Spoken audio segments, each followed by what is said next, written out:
Bufeni nawe Mphulaphuli apho ekhaya uyakwazi ukuthi Thixo qala uxolele mna qala phambi koba uxolele aba ndemke ekhaya ndingavani nabo. Xa usitsho Bishop wenzela oba awudiya xa ufika ekhaya ufika inhliziyo yakho qala seyilungele nemeko yodibana nabo. Lo mzalwane kuthiwa waqumba akafuna nongena, ndicinga oba Bishop Feni ezibabe nditshilo ekuqaleni ndathi uchatshazelwe sisifo esingumona, because wenza ibango lokuthi mna ndihleli kunye nawe kodwa akho nto ndenzela yona mna. Awu, lo yena ebemkile kodwa ngoku uncama izinto. Mani xa udiya akuthethi yena lo mzalwane but kuthetha umona apha kuye. Baphulaphuli beG-Live FM, mhlawumbi uthi wemke ekhaya ngenxa yokumonelwa. Umonelwa ngabantakwenu, umonelwa ngabazalana kunye nawe, kodwa ngoku namhlanje sime apha uzothi kuwe, yewethu guquka ubuyele ekhaya, uziqonde oba unekhaya. Wanikwa igama elontoba ungugcina ikhaya, but ikhaya lakho walishiya.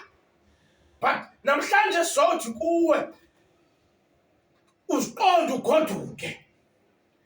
Bishop wam, sizawugoduka nathi ngoku siye emakhaya, siye kwiinkonzo zethu, kodwa sishiye umyalezo kulo ungenathuba loba aye ecaweni lokuthi uThixo namhlanje unkqonkqoza wangena kwikhaya lakho lokhumbuzo oba uziqonde oba ungubani. Into eyanceda lo mzalwane kukuziqonda. Akabuza mbuzo Bishop Feni, umbuzo osokolisa abantu, because ukumbuzo Bishop wam osokolisa abantu oba nakulo mbuzo umbuzo othi bazawuthina abantu xa endibona ndikule meko. Walibala lo mfo ngobuza lo mbuzo, but wanoziqonda waze uyise wamamkela. Akazange uyise amjike, wamamkela. Nawe ekhayeni ke ungamkeleke ekhayeni. Xa unobuyela ekhaya uziqonde. Sizele nje loo nto Mphulaphuli, asayingazokwenza enye into, asayingazokwenza enye into. Kha sothi kuwe khawuziqonde, gcina ikhaya, mela ikhaya, themba lekhaya, vusa umzi, uhambe uye ekhaya, because ekhaya kumiwe kulindwe wena egameni lenkosi uKristu. Amen. Sibuyela Bishop. Sitheke phambane ukufundisa uDiya.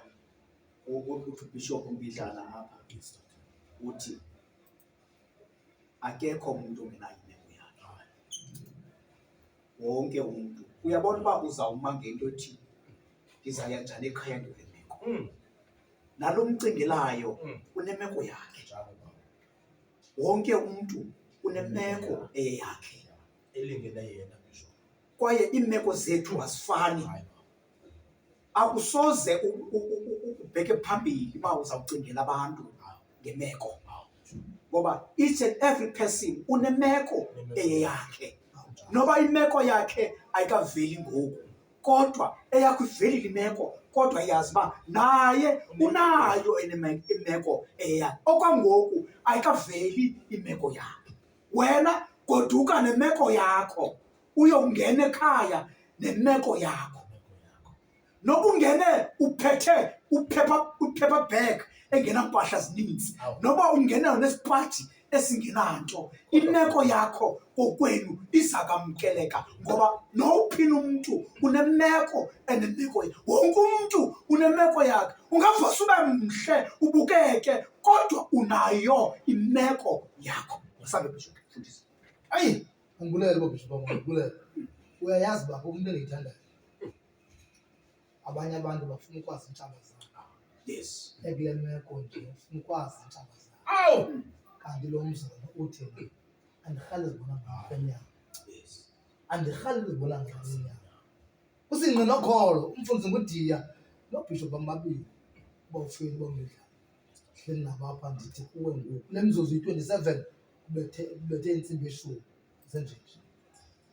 Khangela intshaba zakho ngesolo moya nalo lenyama.